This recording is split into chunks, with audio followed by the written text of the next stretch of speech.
with you in terms of the state stuff. Now, the weird amalgam down in Mississippi. Because here it is, we're so progressive in America now that to have an all-black school is racist. Oh my God, right? So now we got segregation laws working against the interests of all black schools, especially on the state dime, right? Not Brandeis in terms of Jewish brothers and sisters, or Smith in terms of white female colleges, but because we have been forced into a kind of symbiotic relationship with the state, because these land-grant institutions or these state institutions that were founded because they had systematically underfunded our education and deprived us of it. So you've got that weird thing going on there. But the other institutions, now Knoxville College over here where I started, tough. And some schools will go by the way of the flesh. But I think that there are other schools that will survive. This is where black college graduates have had a real problem with Obama, because Obama kind of thinks the way you think, right? He thinks this way. He thinks like, look, some of them deserve to exist and some of them don't deserve to exist. It's because you never went to one too, bro. Makes a difference now. Does make a difference if you were educated in that school, where those schools take in people who otherwise might not go to school, who start behind the 8 ball, so to speak. And not just black people, by the way, right? International students and immigrants and so on and so forth.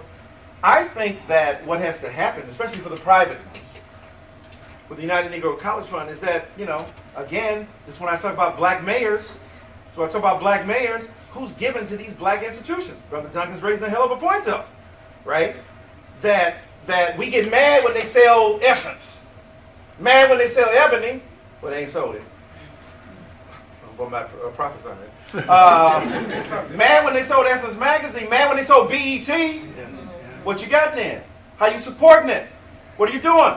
Mr. Johnson, who owned Johnson Publishing, I was in his penthouse on Michigan Avenue back in the day when he was live, and he says, Dyson, he says, Negroes were boycotting me.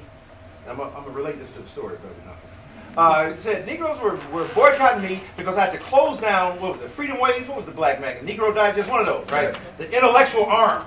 You had Jet, which was our lifeblood. Yeah, man. And Jet was written. Why was Jet written that way?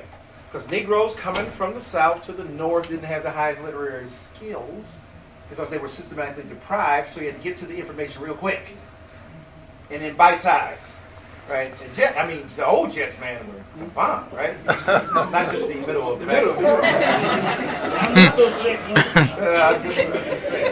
I'm trying to keep it highbrow. I'm not saying I went first to the centerfold. I was looking for the recommendation for the book. I don't know what you were doing. And then Ebony, like big long articles on sociology and the death of white sociology and black sociology. Just tremendous intellectual ferment. But, the serious intellectual one was Freedom Ways and Negro Digest. They had closed it down because Negroes weren't supporting it. And they mad.